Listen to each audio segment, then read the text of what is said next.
ಓಂ ಸಾಯಿರಾಮ್. ಇವತ್ತು ಒಂದು ಬಾಬಾನ ಸುಂದರವಾದ ಎಕ್ಸ್ಪೀರಿಯನ್ಸ್ನ ಕೇಳೋಣ. ಕೇಳಾದಮೇಲೆ ನಿಮ್ಗನ್ಸುತ್ತೆ ಬಾಬಾ ಮೇಲೆ ಶ್ರದ್ಧೆ ಮತ್ತು ವಿಶ್ವಾಸ ಇಡೋದು ಎಷ್ಟು ಮುಖ್ಯ ಅಂಥೇಳಿ. ಮತ್ತು ನಿಮ್ಮ ಎಕ್ಸ್ಪೀರಿಯನ್ಸ್ನ ಶೇರ್ ಮಾಡಬೇಕು ಅಂತೇಳಿದ್ರೆ ವಾಟ್ಸಪ್ ನಂಬರು ಮತ್ತು ಇಮೇಲ್ ಐ ಡಿಯನ್ನು ಸ್ಕ್ರೀನ್ ಮೇಲೆ ಮೆನ್ಷನ್ ಮಾಡಿರ್ತೀನಿ. ಅದ್ರ ಮೂಲಕ ನೀವು ನನಗೆ ಶೇರ್ ಮಾಡ್ಕೋಬೋದು. ಮತ್ತು ಸ್ಟೋರಿಯನ್ನು ಕೇಳಾದಮೇಲೆ ನಿಮ್ಗೆ ಏನು ಅನ್ನಿಸ್ತು ಅಂತೇಳಿ ಕಮೆಂಟ್ ಮೂಲಕ ಖಂಡಿತವಾಗ್ಲೂ ನಮಗೆ ತಿಳಿಸಿ. ಇವಾಗ ಸ್ಟೋರಿನ ಕೇಳೋಣ. ಒಬ್ಬರು ಗಂಡ ಹೆಂಡತಿ ಇರ್ತಾರೆ. ಅವ್ರಿಗೆ ಇಬ್ಬರು ಮಕ್ಕಳು. ಹೆಂಡತಿ ಸಾಯಿ ಭಕ್ತೆ, ತುಂಬ ವರ್ಷಗಳಿಂದನೂ ಅವರು ಸಾಯಿ ಭಕ್ತೆ ಆಗಿರ್ತಾರೆ. ಗಂಡನಿಗೆ ಅಷ್ಟೊಂದು ವಿಶ್ವಾಸ ಇರೋದಿಲ್ಲ.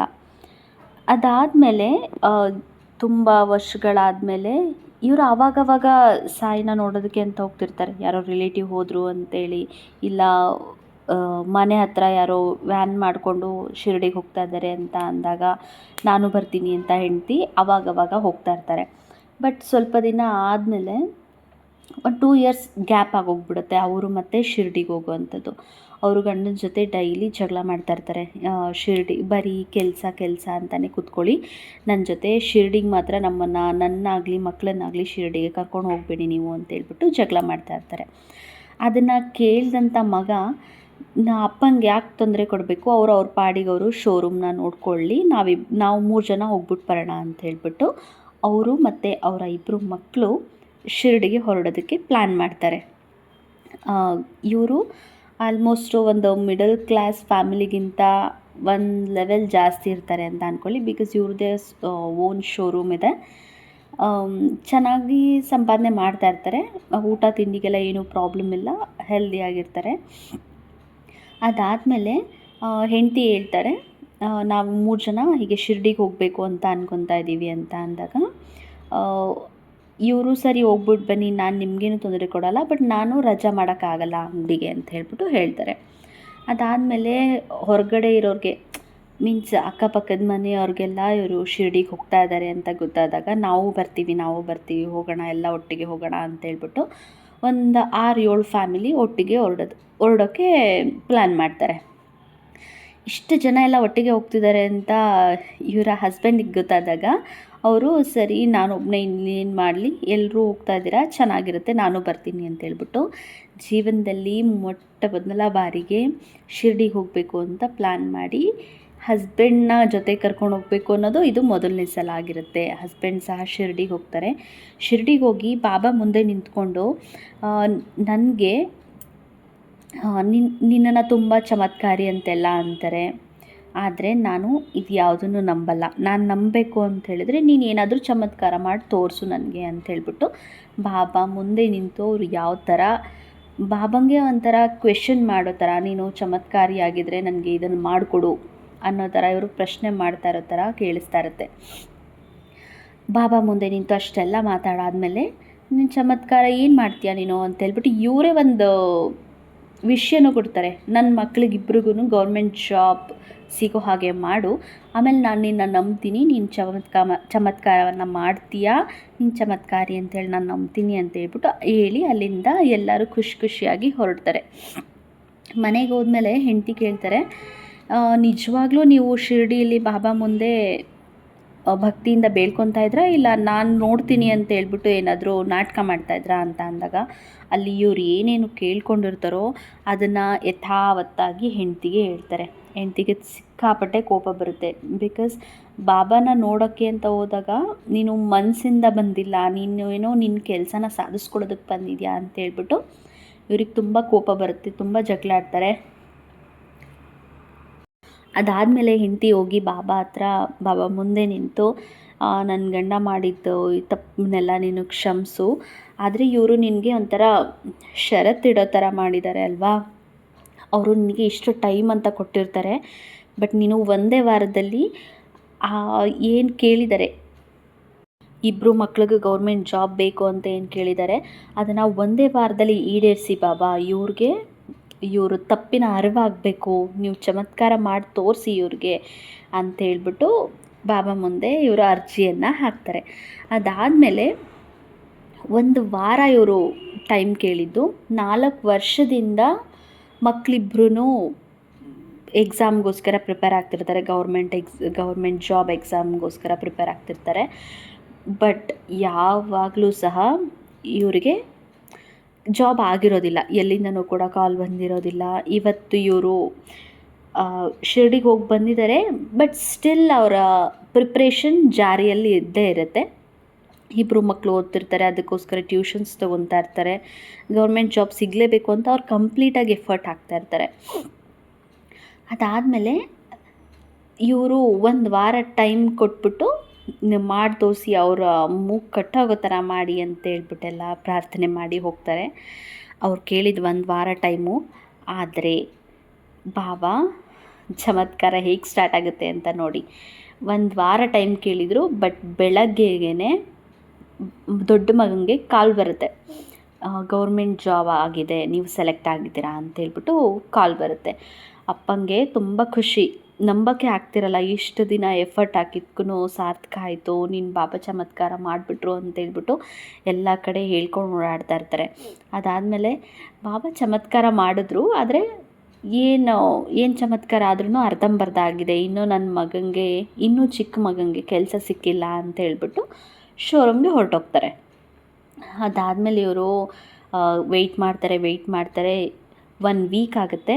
1 ವೀಕಲ್ಲಿ ಲಾಸ್ಟ್ ಡೇ 7th ಡೇ ಏನಿದೆ, ಹಿಂದಿನ ದಿನ ಹೋಗ್ಬಿಟ್ಟು ಬಾಬಾ ಹತ್ರ ಮತ್ತೆ ಪ್ರಾರ್ಥನೆ ಮಾಡ್ತಾರೆ. ನನ್ನ ವಿಶ್ವಾಸ ಮುಂದೆನೂ ನಿನ್ನ ಮೇಲೆ ಕಡಿಮೆ ಆಗಿಲ್ಲ, ಇನ್ನು ಮುಂದೆನೂ ಕಡಿಮೆ ಆಗೋದಿಲ್ಲ. ನನ್ನ ಮಗನಿಗೆ ಕೆಲಸ ಸಿಗೋ ಹಾಗೆ ಮಾಡಿ, ನನ್ನ ಗಂಡ ನನ್ನ ಮೇಲೆ ತಪ್ಪು ಭಾವನೆ ಇಟ್ಕೋಬಾರ್ದು, ನಿಮ್ಮ ಬಗ್ಗೆ ಯಾರೂ ತಪ್ಪಾಗಿ ಮಾತಾಡಬಾರ್ದು ಬಾಬಾ ಅಂತ ಹೇಳ್ಬಿಟ್ಟು ಹಿಂದಿನ ದಿನ ಬಂದು ಕೇಳ್ಕೊತಾರೆ. ಲಾಸ್ಟ್ ಡೇ 11 or 12 o'clock ಒಂದು ಫೋನ್ ಕಾಲ್ ಬರುತ್ತೆ. ಆಗ ಅಪ್ಪನೂ ಮನೇಲಿರಲ್ಲ, ಅಪ್ಪ ಶೋರೂಮ್ಗೆ ಹೋಗಿರ್ತಾರೆ, ದೊಡ್ಡ ಮಗನೂ ಮನೇಲಿರಲ್ಲ, ಅವ್ರು ಯಾವುದೋ ಕೆಲಸದ ಮೇಲೆ ಹೊರಗಡೆ ಹೋಗಿರ್ತಾರೆ. ಚಿಕ್ಕ ಮಗ ಮತ್ತು ಅಮ್ಮ ಮಾತ್ರ ಮನೇಲಿರ್ತಾರೆ. ಫೋನ್ ಕಾಲ್ ಬಂದಾಗ ರಿಸೀವ್ ಮಾಡಿ ಕೇಳಿ ಇವರಿಬ್ರಿಗೂ ತುಂಬ ಖುಷಿಯಾಗುತ್ತೆ. ಬಾಬಾ ಚಮತ್ಕಾರ ಮಾಡ್ತಾರೆ, ಅದು ಎಷ್ಟು ಪರ್ಫೆಕ್ಟ್ ಆಗಿರುತ್ತೆ, ಪರ್ಫೆಕ್ಟ್ ಟೈಮಿಂಗ್ ಆಗಿರುತ್ತೆ ಅನ್ನೋದನ್ನು ಇವರಿಬ್ಬರು ಈಗ ಅವರಪ್ಪಂಗೆ ತಿಳಿಸ್ಬೇಕು.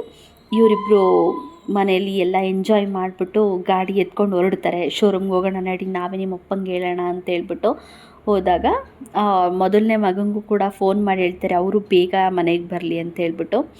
ಅದಾದಮೇಲೆ ಇಬ್ಬರು ಶೋರೂಮ್ಗೆ ಹೋದರೆ ಅಪ್ಪಂಗೆ ಫುಲ್ ಶಾಕು. ಅವರು ಇದುವರೆಗೂ ಶೋರೂಮ್ಗೆ ಬಂದಿರೋದಿಲ್ಲ, ಮಕ್ಕಳಾಗಲಿ ಅಮ್ಮ ಆಗಲಿ ಯಾರೂ ಶೋರೂಮ್ಗೆ ಹೋಗಿರೋದಿಲ್ಲ. ಇವರಿಬ್ಬರು ಸಡನ್ನಾಗಿ ಶೋರೂಮ್ಗೆ ಹೋಗಿದ್ದು ನೋಡಿ ಅವರಪ್ಪ ಫುಲ್ಲು ಶಾಕ್ ಆಗ್ತಾರೆ. ಅದಾದಮೇಲೆ ಏನಾಯಿತು, ಮನೇಲಿ ಏನಾದರೂ ಪ್ರಾಬ್ಲಮ್ಮಾ, ದೊಡ್ಡ ಮಗ ಎಲ್ಲಿ ಅಂತೆಲ್ಲ ಕೇಳೋಕ್ಕೆ ಸ್ಟಾರ್ಟ್ ಮಾಡ್ತಾರೆ. ಏನೂ ಪ್ರಾಬ್ಲಮ್ ಆಗಿಲ್ಲ, ಎಲ್ಲರೂ ಆರಾಮಾಗಿದ್ದಾರೆ, ಅವನು ಎಲ್ಲೋ ಹೊರಗಡೆ ಹೋಗಿದ್ದಾನೆ, ಅವನು ಬರ್ತಾನೆ, ಅವರು ಆರಾಮಾಗಿದ್ದಾನೆ ಅಂತ ಹೇಳ್ತಾರೆ. ಮತ್ತು ಏನು ಪ್ರಾಬ್ಲಮ್ಮು, ನೀವಿಬ್ಬರು ಏನು ಮಾಡ್ತಿದ್ದೀರಾ ಇಲ್ಲಿ ಅಂತೆಲ್ಲ ಕೇಳಿದಾಗ ಏನೂ ಪ್ರಾಬ್ಲಮ್ ಇಲ್ಲ, ಆದರೂ ಸಣ್ಣ ಪ್ರಾಬ್ಲಮ್ ಇದೆ ಅಂತ ಅಂದ್ಬಿಟ್ಟು ಅವರು ಭಯದಲ್ಲೇ ಇರ್ತಾರೆ. ಆವಾಗ ಚಿಕ್ಕ ಮಗನಿಗೆ ಹೇಳ್ತಾರೆ, ಹೇಳು ನೀನೇ ಹೇಳು, ಏನಾಗಿದೆ ಅನ್ನೋದನ್ನು ಹೇಳು ಅಂತ ಅಂದಾಗ ಅವರು ಬಾಬಾ ನನಗೆ ಜಾಬ್ನ ಸಿಗೋ ಹಾಗೆ ಮಾಡಿಬಿಟ್ರು ಅಂತೇಳ್ಬಿಟ್ಟು ಎಲ್ಲರೂ ಮುಂದೆ ತುಂಬ ಜೋರಾಗಿ ಕೂಗಿ ಹೇಳ್ತಾರೆ. ಆವಾಗ ಅಲ್ಲಿ ಕೆಲಸಕ್ಕಿದ್ದಂಥವರೆಲ್ಲ ಇವ್ರನ್ನ ನೋಡ್ತಾ ಇರ್ತಾರೆ. ಅದಾದಮೇಲೆ ಇವರಪ್ಪಂಗೆ ಎಷ್ಟು ಖುಷಿಯಾಗುತ್ತೆ ಅಂತ ಹೇಳಿದ್ರೆ, ಚಿಕ್ಕ ಮಕ್ಕಳ ಥರ ಶೋರೂಮಲ್ಲಿ ಅಷ್ಟು ಜನ ಇದ್ದಾರೆ ಅಂತಲೂ ಯೋಚನೆ ಮಾಡದೆ ಅಲ್ಲೇ ಕುಣಿದಾಡೋದಕ್ಕೆ ಸ್ಟಾರ್ಟ್ ಮಾಡ್ತಾರೆ. ಕುಣಿತಾ ಹೇಳೋದಕ್ಕೆ ಸ್ಟಾರ್ಟ್ ಮಾಡ್ತಾರೆ, ನೀನು ಈ ಫ್ಯಾಮಿಲಿಯವ್ರನ್ನ, ಅಕ್ಕಪಕ್ಕದ ಮನೆಯವ್ರನ್ನ ಎಲ್ಲರೂ ಮನೆಗೆ ಊಟಕ್ಕೆ ಕರಿ. ಇಬ್ಬರು ಮಕ್ಳಿಗೂ ಜಾಬ್ ಸಿಕ್ಕಿರೋ ಪರಿಣಾಮ ಎಲ್ಲರನ್ನೂ ಮನೆಗೆ ಊಟಕ್ಕೆ ಕರಿ ಅಂತ ಹೇಳ್ಬಿಟ್ಟು ಹೇಳ್ತಾರೆ. ಊಟಕ್ಕೆ ಬಂದವ್ರಿಗೆಲ್ಲ ಶಿರ್ಡಿಗೆ ಬರೋದಕ್ಕೆ ಆಮಂತ್ರಣ ನೀಡು. ಎಲ್ಲರೂ ಎಷ್ಟೇ ಜನ ಬಂದರೂ ಅವರನ್ನೆಲ್ಲ ನನ್ನ ಖರ್ಚಲ್ಲಿ ನಾನು ಕರ್ಕೊಂಡು ಹೋಗ್ತೀನಿ ಅಂತ ಹೇಳ್ಬಿಟ್ಟು ತುಂಬ ಖುಷಿಯಲ್ಲಿ ಕುಣಿದಾಡ್ತಾ ಇರ್ತಾರೆ. ಎಲ್ಲರೂ ಊಟಕ್ಕೆ ಬರ್ತಾರೆ. ಎಷ್ಟು ಜನ ಬಂದಿರ್ತಾರೋ ಅವರನ್ನೆಲ್ಲ ಶಿರ್ಡಿಗೆ ಬನ್ನಿ, ನಾವು ಕರ್ಕೊಂಡು ಹೋಗ್ತೀವಿ ಮಕ್ಕಳಿಗೆ, ಸಾಯಿಬಾಬಾ ಕಡೆಯಿಂದ ಗೌರ್ಮೆಂಟ್ ಜಾಬ್ ಆಗಿದೆ, ನಾವು ಕರ್ಕೊಂಡು ಹೋಗ್ತೀವಿ ಬನ್ನಿ ಅಂತ ಹೇಳಿದಾಗ ಎಷ್ಟು ಜನಕ್ಕಾಗುತ್ತೋ ಅಷ್ಟು ಜನ ಬರ್ತಾರೆ. ಎಲ್ಲರೂ ಜೊತೆಯಲ್ಲಿ ಶಿರ್ಡಿಗೆ ಹೋಗ್ತಾರೆ. ಶಿರ್ಡಿಗೆ ಹೋದಾಗ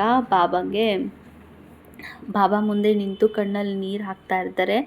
ಕಣ್ಣಲ್ಲಿ ನೀರು ಹಾಕ್ತಾ ಹಾಕ್ತಾ ನಿನ್ನ ಅವತ್ತು ಫಸ್ಟ್ ಟೈಮ್ ಬಂದಾಗ ನಾನು ತಪ್ಪಾಗಿ ಮಾತಾಡಿದೆ, ನಾನು ನಿನ್ನ ಭಕ್ತಿಯಿಂದ ಬೇಡ್ಕೊಳ್ಳೋದನ್ನು ಬಿಟ್ಟು ಒಂದು ಷರತ್ತು ಥರ ನಿನ್ನ ಮುಂದೆ ಇಟ್ಟೆ, ನನಗೇನು ಬೇಕಾಗಿತ್ತೋ ಆ ವಿಷಯನ ಷರತ್ತು ಥರ ನಿನ್ನ ಮುಂದೆ ಇಟ್ಟೆ, ನನ್ನಿಂದ ದೊಡ್ಡ ತಪ್ಪಾಯಿತು, ನಿನ್ನನ್ನು ನಾನು ನಂಬ್ತೀನಿ, ನೀನು ಚಮತ್ಕಾರ ಮಾಡ್ತೀಯಾ ಅನ್ನೋದನ್ನು. ಇದೇ ಖುಷೀಲಿ ನಿನ್ನ ಹೆಸರಲ್ಲಿ ಇನ್ನು ಮುಂದೆ ನಮ್ಮ ಮನೆಗೆ ಯಾರೇ ಬಂದ್ರೂ ಅವ್ರನ್ನ ಬರೀ ಕೈಯಲ್ಲಿ ಹೋಗೋದಕ್ಕೆ ನಾನು ಯಾವತ್ತೂ ಬಿಡೋದಿಲ್ಲ. ಎಷ್ಟು ನನ್ನ ಕೈಯಿಂದ ಸಾಧ್ಯ ಆಗುತ್ತೋ ಅಷ್ಟು ನಾನು ಸೇವೆನ ಮಾಡ್ತೀನಿ, ನಿನ್ನ ಹೆಸರಲ್ಲಿ ಸೇವೆನ ಮಾಡ್ತೀನಿ ಅಂತೇಳ್ಬಿಟ್ಟು ಆವತ್ತಿಂದ ಹರಕೆ ಥರ ಹೊತ್ಕೊತಾರೆ. ಮನೆಗೆ ಯಾರೇ ಬಂದ್ರೂ ಅವ್ರನ್ನ ಹಾಗೆ ಕಳಿಸ್ತಾ ಇರೋದಿಲ್ಲ ಇವ್ರ ಫ್ಯಾಮಿಲಿಯವರು. ಇಲ್ಲಿ ತನಕ ನೀವು ಬಾಬಾ ಅವರ ಚಮತ್ಕಾರ ನೋಡಿದ್ದೀರ. ಇನ್ನು ಮುಂದೆ ಆಗೋವಂಥ ಲೀಲೆನ ನೋಡಿ ತುಂಬ ಅಂದರೆ ತುಂಬ ಖುಷಿ ಪಡ್ತೀರಾ. ಅದಾದಮೇಲೆ ಇವರೆಲ್ಲ ಫ್ಯಾಮಿಲಿ ಎಲ್ಲ ಸೆಟಲ್ ಆಗ್ತಾರೆ, ಇಬ್ರಿಗೂ ಗೌರ್ಮೆಂಟ್ ಜಾಬ್ ಆಗುತ್ತೆ, ಇವ್ರದ್ದು ಒಂದ್ರ ಮೇಲೆ ಒಂದು ಶೋರೂಮ್ ತೆಗಿತಾ ಹೋಗ್ತಾರೆ, ಈ ಥರ ಸೆಟಲ್ ಆಗಿ ಇರ್ತಾರೆ. ಅದಾದಮೇಲೆ ಒಂದಿನ ಇವ್ರ ಮನೆಗೆ ಇವರ ಹಳೆ ಫ್ರೆಂಡು ಬರ್ತಾರೆ. ಅವ್ರ ವೇಷಭೂಷಣ ಎಲ್ಲ ನೋಡ್ತಾ ಇದ್ದರೆ ಅವರು ಏನೋ ಕಷ್ಟದಲ್ಲಿದ್ದಾರೆ ಅನ್ನೋದು ನೋಡಿದವ್ರಿಗೆಲ್ಲರಿಗೂ ಕಾಣಿಸ್ತಾ ಇರುತ್ತೆ.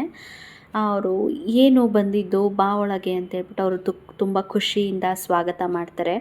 ಅದಾದಮೇಲೆ ಸ್ವಾಗತ ಎಲ್ಲ ಆಯಿತು. ಅವರು ಇಲ್ಲ, ನಾನು ಒಳಗೆ ಬರೋಷ್ಟು ನನಗೆ ಟೈಮ್ ಇಲ್ಲ, ನನ್ನ ಮಗಳು ನನ್ನ ಹೆಂಡ್ತಿನ ಸಾಕೋಕ್ಕಾಗದೆ ನಾನೊಂಥರ ನನಗವರು ಬೋಜ್ ಥರ ಅನ್ನಿಸ್ತಾ ಇದ್ದಾರೆ ಅಂತೆಲ್ಲ ಅಂದಾಗ ಇವ್ರಿಗೆ ಕೋಪ ಬರುತ್ತೆ.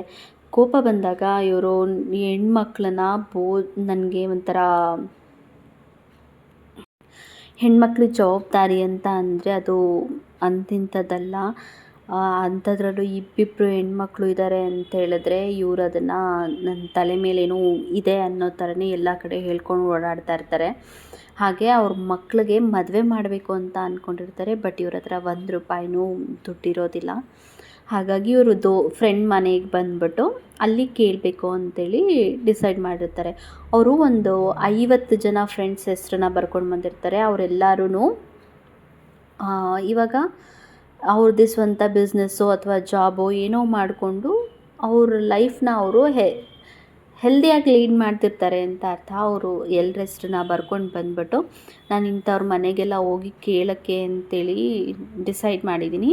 ನಿನ್ನ ಹತ್ರ ನಾನು ಲಕ್ಷಗಟ್ಟಲೆ ಎಲ್ಲ ಕೇಳೋದಕ್ಕಾಗಲ್ಲ, ನೀನು ನನಗೆ ಒಂದು 2,000ನಾದರೂ ಕೊಡು. 50 ಜನ 1,000ನೋ 2,000ನೋ ಅಂತ ಕೊಟ್ಟರೆ ನನಗೆ 1,00,000 ಆಗುತ್ತೆ. ನಾನು ಮಗಳು ಮದುವೆ ಮಾಡಬೇಕು, ಇಲ್ಲ ನನಗವಳು ನನ್ನ ಹೆಗ್ಲ ಮೇಲೆ ಬೋಜ್ ಥರ ಆಗಿಬಿಟ್ಟಿದ್ದಾಳೆ ಅಂತೇಳ್ಬಿಟ್ಟು ಹೇಳಿದಾಗ ಅವರು ತುಂಬ ಕೋಪ ಮಾಡಿಕೊಂಡು, ಹೆಣ್ಮಕ್ಳು ಅಂತ ಅಂದರೆ ಒಂದು ಜವಾಬ್ದಾರಿ, ಮಾನ ಸಮ್ಮಾನ ಎಲ್ಲ ಸಿಗೋದು ಹೆಣ್ಮಕ್ಳಿಂದ, ಹೆಣ್ಮಕ್ಳನ್ನ ನೀನು ಬೋಜು ಅಂತ ಕರಿತಾ ಇದೆಯಾ ಅಂತ ಅಂದರೆ ಇಲ್ಲಿಂದ ಮೊದಲು ಎದ್ದೋಗು ಅಂತ ಅಂತಾರೆ. ಅದಾದಮೇಲೆ ಒಂದು ನಿಮಿಷ ಹಾಗೆಲ್ಲ ಹೇಳ್ಬೇಡಿ ಅಂತ ಹೇಳ್ಬಿಟ್ಟು ಹೆಂಡತಿ ಬರ್ತಾರೆ.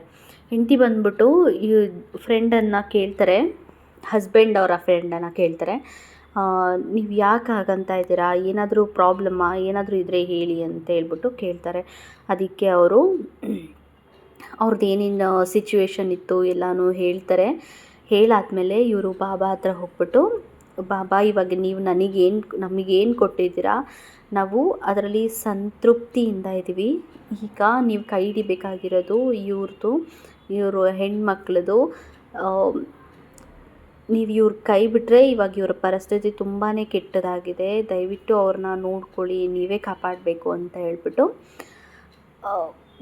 ಬಾಬಾ ಹತ್ರ ಮತ್ತೆ ಇನ್ನೊಂದು ಅರ್ಜಿಯನ್ನು ಹಾಕ್ತಾರೆ. ಅದಾದಮೇಲೆ ಇವರು, ಸರಿ ನೀನು ಎಷ್ಟು ಲಿಸ್ಟ್ನ ಬರ್ಕೊಂಡಿದ್ಯಾ ಅಷ್ಟೆಲ್ಲ ಲಿಸ್ಟ್ನ ಹೊಡೆದಾಕು, ನಿನಗೇನೇ ಪ್ರಾಬ್ಲಮ್ ಇದ್ರೂ ಬಾಬಾ ಹತ್ರ ಒಂದೇ ಒಂದು ಅರ್ಜಿಯನ್ನು ಹಾಕು, ನಿನ್ನ ಏನೇ ಪ್ರಾಬ್ಲಮ್ ಇದ್ರೂ ಅವ್ರು ನೋಡ್ಕೊತಾರೆ ಅಂತ ಅಂದಾಗ್ಲೂ ಸರಿ ಅಂತ ಹೇಳ್ಬಿಟ್ಟು ಇವರು ಅದ್ರ ಬಗ್ಗೆ ಜಾಸ್ತಿ ತಲೆ ಕೆಡಿಸ್ಕೊಳ್ಳೋದಕ್ಕೆ ಹೋಗಲ್ಲ. ನೀನು 2,000 ಕೊಟ್ಟರೆ ನಾನು ಮಿಕ್ಕಿದ್ದು ಏನು ಲಿಸ್ಟ್ ಹಾಕ್ಕೊಂಡಿದ್ದೀನಿ ನಾನು ಅಲ್ಲಿಗೆ ಹೋಗಿ ಬರ್ತೀನಿ ಅಂತ ಹೇಳ್ಬಿಟ್ಟು ಕೇಳ್ತಾರೆ. ಬಟ್ ಇವಾಗ ನಿನ್ನ ಮಕ್ಕಳು ಅಂದರೆ ಅವರು ನನ್ನ ಮಕ್ಕಳು ಇದ್ದ ಹಾಗೆ, ನೀನು ಅವರ ಮದುವೆಗೆ ಇಷ್ಟೇ ಕೊಡು, ಇಷ್ಟೇ ಬೇಕು, ನೀನು ಕೊಡಬೇಕು, ಜಾಸ್ತಿ ಕೊಡಬಾರ್ದು ಅಂತ ಹೇಳೋದಕ್ಕೆ ನಿನಗೆ ಯಾವ ಹಕ್ಕು ಇಲ್ಲ. ಅವರು ನನಗೂ ಮಕ್ಕಳು. ನೀನು ಏನು 2,000 ಕೇಳಿದ್ದೆ 2,000 ತಗೋ, ಆದರೆ 2 ಮಕ್ಕಳಿಗೆ ನನ್ನ ಕಡೆಯಿಂದ ಏನು ಗಿಫ್ಟ್ ಕೊಡಬೇಕು ಮದುವೆಗೆ ಅದನ್ನು ನಾನು ಕೊಡ್ತೀನಿ ಅಂತ ಹೇಳ್ಬಿಟ್ಟು ಒಳಗಡೆ ಹೋಗಿ 50,000 ಇಬ್ರಿಗೂ ಮಕ್ಕಳಿಗೆ ಸಪ್ರೇಟಾಗಿ ತಂದು ಕೊಡ್ತಾರೆ. ಅದರೊಳಗೆ ಸಪ್ರೇಟಾಗಿ ಏನು ಬಂಡಲ್ ಮಾಡಿರ್ತಾರೆ ಅದನ್ನು ತಂದುಬಿಟ್ಟು ಅವ್ರ ಕೈಗೆ ಕೊಡ್ತಾರೆ. ಇಲ್ಲಿ ಏನು ನಡೀತಾ ಇದೆ ಅನ್ನೋದು ಅವ್ರಿಗೆ ಗೊತ್ತಾಗಲ್ಲ. ಅದನ್ನು ತಗೊಂಡೋಗಿ ಅದನ್ನು ಬ್ಯಾಗಲ್ಲಿ ಇಟ್ಕೊಂಡು ಹೊರಡೋಕ್ಕೆ ನೋಡ್ತಾರೆ. ಆವಾಗ ಇಲ್ಲ ಹಾಗೆ ಹೋಗಬೇಡ, ನೀನು ನನ್ನ ಫ್ರೆಂಡು, ತುಂಬ ವರ್ಷಗಳ ನಂತರ ನೀನು ಮನೆಗೆ ಬಂದಿದ್ಯಾ, ಬಾ ಊಟ ಮಾಡುವಂತೆ, ಊಟ ಮಾಡಿಕೊಂಡು ಹಳೇದೆಲ್ಲ ಮಾತಾಡಿಕೊಂಡು ನಿಧಾನವಾಗಿ ಹೋಗ್ಬೋದು, ನಮ್ಮ ಸ್ಕೂಲ್ ಡೇಸ್ ಎಲ್ಲ ಏನೇನು ನಡೆದಿತ್ತೆಲ್ಲ ಮಾತಾಡೋಣ ಬಾ ಅಂತ ಅಂದಾಗ ಅವರು ಇಲ್ಲ, ನಾನಿನ್ನೂ ಲಿಸ್ಟ್ ಏನು ಮಾಡಿದ್ದೀನಿ ಅವ್ರ ಹತ್ರ ಎಲ್ಲರ ಹತ್ರ ಹೋಗಬೇಕು, ನನ್ನ ಹೆಣ್ಮಕ್ಳನ್ನು ನೆನಪಿಸ್ಕೊಂಡ್ರೆ ಹಳೇದೇನು ನನಗೆ ನೆನಪಲ್ಲೇ ಉಳಿದಿಲ್ಲ ಅಂತ ಅಂದಾಗ ಸರಿ ಆಯಿತು ನೀನು ಹೊರಡಪ್ಪ ಅಂತ ಹೇಳ್ಬಿಟ್ಟು ಕಳಿಸ್ತಾರೆ. ಎಷ್ಟು ಲಿಸ್ಟ್ ಮಾಡಿರ್ತಾರೋ ಎಲ್ಲರ ಮನೆ ಹತ್ರನೂ ಇವ್ರು ಹೋಗಿ ಕೇಳಿದಾಗ ಕೆಲವೊಬ್ಬರು ಸಹಾಯ ಮಾಡ್ತಾರೆ, ಕೆಲವೊಬ್ಬರು ಇವನೇನು ಹಿಂಗೆ ಬಂದಿದ್ದಾನೆ ಅಂತೇಳ್ಬಿಟ್ಟು ಅಲ್ಲಿಂದ ನನ್ನ ಹತ್ರ ದುಡ್ಡಿಲ್ಲಪ್ಪ, ನನ್ನ ಹತ್ರ ದುಡ್ಡಿಲ್ಲ ಅಂತೇಳ್ಬಿಟ್ಟು ಹೇಳಿ ಕಳಿಸ್ತಾರೆ. ಹೋದ್ಮೇಲೆ ಇನ್ನೂ ಮದುವೆಗೆ 1 ಮಂತ್ ಬಾಕಿ ಇರುತ್ತೆ. ಇವರು ಎಲ್ಲ ಕಡೆ ತುಂಬ ಕಷ್ಟಪಟ್ಟು ದುಡ್ಡನ್ನ ಇನ್ನೂ ಅಡ್ಜಸ್ಟ್ ಮಾಡ್ತಿರ್ತಾರೆ. ಏನೇನೆಲ್ಲ ಕೆಲಸ ಆಗುತ್ತೆ, ಪ್ರತಿಯೊಂದು ಕೆಲಸನೂ ಅಪ್ಪ ಮಾಡ್ತಿರ್ತಾರೆ.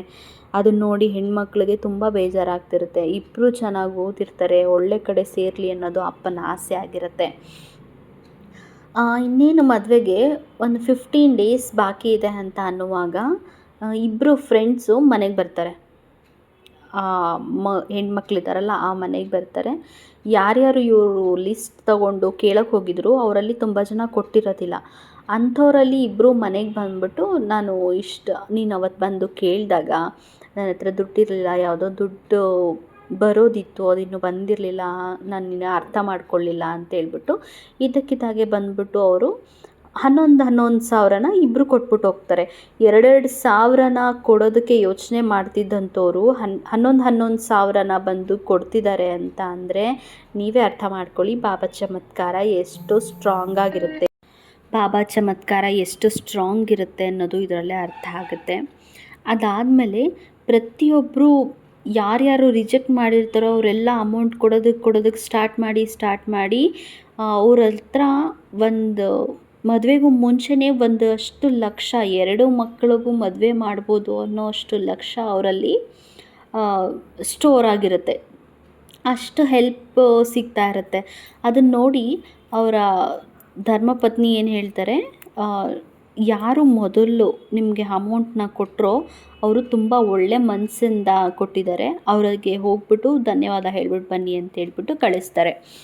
ಅದಾದಮೇಲೆ ಇವರು ಫ್ರೆಂಡ್ ಮನೆಗೆ ಹೋಗಿ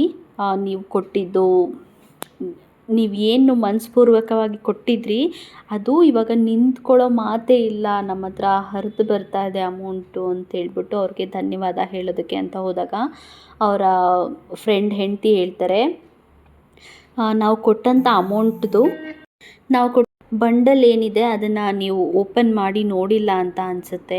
ಅದರಲ್ಲಿ ಅಮೌಂಟ್ ಅಲ್ಲ, ಬರೀ ಅಮೌಂಟ್ ನಾವು ಕೊಟ್ಟಿಲ್ಲ, ಇನ್ನೂ ಒಂದೇನೋ ವಸ್ತು ಇದೆ, ಅದನ್ನು ಮೊದಲು ನೀವು ಹೋಗಿ ಓಪನ್ ಮಾಡಿ ನೋಡಿ ಅಂತೇಳ್ಬಿಟ್ಟು ಕಳಿಸ್ತಾರೆ. ಅಲ್ಲಿಂದ ಇವ್ರ ಮನೆಗೆ ಹೋಗೋದಕ್ಕೆ 2-3 ಗಂಟೆಗಳು ಬೇಕಾಗುತ್ತೆ. 2-3 ಗಂಟೆ ಆದಮೇಲೆ ಮನೆಗೆ ಹೋಗಿ ಆ ಅಮೌಂಟನ್ನ ಓಪನ್ ಮಾಡಿ ನೋಡಿದಾಗ ಅದರಲ್ಲಿ ಬರೀ ದುಡ್ಡಷ್ಟೇ ಅಲ್ಲ, ಸಾಯಿಬಾಬಾ ಫೋಟೋ ಕೂಡ ಇರುತ್ತೆ. ಅದನ್ನು ನೋಡಿ ತುಂಬ ಖುಷಿಪಡ್ತಾರೆ. ತುಂಬ ಖುಷಿಪಟ್ಟಾದಮೇಲೆ ಮತ್ತೆ ಮಗಳ ಹತ್ರ 1 ಲೋಟ ನೀರು ಇಸ್ಕೊಂಡು ಕುಡಿದು ಅಲ್ಲಿಂದ ಮತ್ತೆ ಫ್ರೆಂಡ್ ಮನೆಗೆ ಹೊರಡ್ತಾರೆ. ನನಗಿವಾಗ ಅರ್ಜೆಂಟ್ ಇದೆ, ನಾನು ಫ್ರೆಂಡ್ ಮನೆಗೆ ಹೋಗಲೇಬೇಕು ಅಂತ ಹೇಳ್ಬಿಟ್ಟು ಅದಕ್ಕೆ ಮಗಳು ಕೇಳ್ತಾಳೆ, ಏನಾದರೂ ಬಿಟ್ಬಿಟ್ಟು ಬಂದಿದ್ದೀರಾ ಅಂತ ಅಂದಾಗ ಹೌದು ಬಿಟ್ಬಿಟ್ಟು ಬಂದಿದ್ದೀನಿ, ಅವರಿಗೆ ಸನ್ಮಾನ ಮಾಡೋದನ್ನು ಮರೆತುಬಿಟ್ಟು ಬಂದುಬಿಟ್ಟಿದ್ದೀನಿ ಅಂತ ಹೇಳ್ಬಿಟ್ಟು ಮತ್ತೆ ಅವ್ರ ಮನೆಗೆ ಹೋಗ್ತಾರೆ. ಮತ್ತೇನಾಯಿತು ಅಂತ ಅಂದಾಗ ನಾನು ಬಾಬಾನ ತುಂಬ ವರ್ಷಗಳಿಂದ ನಂಬ್ತಾ ಇದ್ದೆ, ವಿಶ್ವಾಸನೂ ಇಟ್ಟಿದ್ದೆ. ಆದರೆ 2 ವರ್ಷಗಳಿಂದ ನನ್ನ ಮನಸ್ಥಿತಿ ಹೇಗಾಗಿದೆ ಅಂತೇಳಿದ್ರೆ ನಾನು ಅವ್ರನ್ನೆಲ್ಲ ಮರೆತು ಕೂತಿದ್ದೀನಿ. ಅಷ್ಟೊಂದು ನನಗೆ ಏನು ಕೆಲಸ ಕಾರ್ಯದಲ್ಲೆಲ್ಲ ಲಾಸ್ ಆಗಿ ನಾನೆಲ್ಲ ಮರೆತು ಕೂತಿದ್ದೀನಿ. ಅದಕ್ಕೆ ಇವಾಗ ಬಾಬಾ ನೆನಪು ಮಾಡೋದಕ್ಕೆ ನನ್ನ ನಿಮ್ಮ ಹತ್ರ ಕಳಿಸಿದ್ದಾರೆ ಅಂತ ಅನಿಸುತ್ತೆ. ಇವರು ನಮ್ಮ ಮನೇಲಿ ಇದ್ದಾರೆ ಅನ್ನೋದೇ ನನಗೆ ಗೊತ್ತಿರಲಿಲ್ಲ ಅಂತೇಳ್ಬಿಟ್ಟು ಅವ್ರಿಗೆ ಎಲ್ರಿಗೂ ವಂದನೆ ಮಾಡಿಬಿಟ್ಟು ಅಲ್ಲಿಂದ ಹೊರಡ್ತಾರೆ. ಬಾಬಾನ ಜೊತೆಗೆ ಕರ್ಕೊಂಡು ಅಲ್ಲಿಂದ ಹೊರಡ್ತಾರೆ. ಮನೆಗೆ ಹೋಗಿ ಇಬ್ಬರು ಮದುವೆನೂ ಮಾಡ್ತಾರೆ. ಇಬ್ಬರು ಮದುವೆನೂ ಆಗುತ್ತೆ. ಅಷ್ಟು ಲಕ್ಷಗಳು ಅವ್ರ ಮನೇಲಿ ಕೂಡ ಆಗ್ತಾ ಇರುತ್ತೆ. ಬಾಬಾ ಕೃಪೆಯಿಂದ ಎಷ್ಟೆಲ್ಲ ಒಳ್ಳೆ ಕೆಲಸಗಳಾಗುತ್ತೆ ಅನ್ನೋದನ್ನು ನೀವು ನೋಡಬೇಕು. ಏನಾದರೂ ನಿಮಗೆ ಬೇಕು ಅಂತ ಅಂದರೆ ಬಾಬಾ ಹತ್ರ ಅರ್ಜಿ ಹಾಕಿ ಖಂಡಿತವಾಗ್ಲೂ ಅದು ನಡೆಯುತ್ತೆ. ಹಾಗೆ ಇವರಿಬ್ಬರು ಹೆಣ್ಮಕ್ಳದು ಮದುವೆ ಆಗುತ್ತೆ. ಅದಾದಮೇಲೆ ಒಂದು ಸಲ ಇವರು ಶಿರ್ಡಿಗೆ ಹೋಗ್ತಾರೆ. ಶಿರ್ಡಿಗೆ ಹೋದಾಗ ಎಲ್ಲರೂ ಒಟ್ಟಿಗೆ ಸಿಗ್ತಾರೆ. ಇವರು ಫ್ರೆಂಡು ಕೂಡ ಶಿರ್ಡಿಗೆ ಬಂದಿರ್ತಾರೆ. ಶಿರ್ಡಿ ಬಾಬಾನ ನೋಡೋದಕ್ಕೆ, ಅವ್ರಿಗೆ ವಂದನೆಯನ್ನು ಮಾಡೋದಕ್ಕೆ ಅಲ್ಲಿ ಇವ್ರ ಫ್ರೆಂಡು ಸಿಗ್ತಾರೆ. ಇಬ್ಬರು ಮೀಟ್ ಆದಾಗ ಅಲ್ಲಿ ಇವರಿಗೆ ವಿಷಯ ಗೊತ್ತಾಗುತ್ತೆ, ಚಿಕ್ಕ ಮಗಳಿಗೂ ಕೂಡ ಗೌರ್ಮೆಂಟ್ ಜಾಬ್ ಆಗಿದೆ ಅಂತ ಹೇಳ್ಬಿಟ್ಟು. ಆಗ ಇವರು ಬಾಬಾ ಮುಂದೆ ನಿಂತ್ಕೊಂಡು, ನಾನು ಬರೀ ಇಬ್ಬರು ಗಂಡು ಮಕ್ಕಳಿಗೆ ಸರ್ಕಾರಿ ಜಾಬ್ ಬೇಕು ಅಂತ ಹೇಳ್ಬಿಟ್ಟು ನಾನು ಕೇಳಿದ್ದೆ. ಆದರೆ ಇವಾಗ ಮಗಳಿಗೂ ನೀನು ಜಾಬ್ ಕೊಡಿಸ್ಬಿಟ್ಟಿದ್ಯಾ. ನಾನು ಇನ್ನೆಲ್ಲೂ ಹೋಗಲ್ಲ ಬಾಬಾ, ನಾನು ನಿನ್ನ ಸನ್ನಿಧಾನದ ಮುಂದೆನೇ ಮನೆ ಮಾಡ್ಕೊಂಡು ಇಲ್ಲೇ ಇದ್ಬಿಡ್ತೀನಿ ಅಂಥೇಳಿ ತುಂಬ ಖುಷಿಯಿಂದ ಅಲ್ಲೆಲ್ಲ ಕುಣಿದಾಡಿ ಇವತ್ತಿನವರೆಗೂ ಅವರು ಅದೇ ಬಾಬಾ ಗುಂಗಲ್ಲೇ ಇರ್ತಾರೆ ಯಾವಾಗ್ಲೂ. ತುಂಬ ಖುಷಿಯಾದ ಲೈಫ್ನ ಲೀಡ್ ಮಾಡ್ತಾ ಇದ್ದಾರೆ. ಇವರ ಮಕ್ಳಿಗೂ ಕೂಡ ಮದುವೆ ಆಗಿದೆ, ಆ ಹೆಣ್ಮಕ್ಳಿಗೂ ಕೂಡ ಮದುವೆ ಆಗಿದೆ, ಎಲ್ಲರ ಲೈಫು ಸೆಟಲ್ ಆಗಿದೆ, ಎಲ್ಲ ಖುಷಿಯಾಗಿದ್ದಾರೆ. ನೀವು ಎಲ್ಲರೂ ಬಾಬಾರ ಭಕ್ತಿ ಮಾಡಿದ್ರೆ, ಅವ್ರ ಮೇಲೆ ವಿಶ್ವಾಸ ಇಟ್ಟರೆ ನೀವು ಇದೇ ರೀತಿ ಖುಷಿಯಾಗಿರ್ಬೋದು. ನಿಮಗೇನು ಬೇಕು ಅನ್ನೋದನ್ನು ನೀವೇ ಕೇಳಿ ಪಡ್ಕೊಳ್ಳಿ ಬಾಬಾ ಹತ್ರ. ಖಂಡಿತವಾಗ್ಲೂ ಅವ್ರು ಇಲ್ಲ ಅಂತ ಹೇಳೋದಕ್ಕೆ ಸಾಧ್ಯನೇ ಇಲ್ಲ. ಓಂ ಸಾಯಿರಾಮ್, ಜೈ ಸಾಯಿರಾಮ್.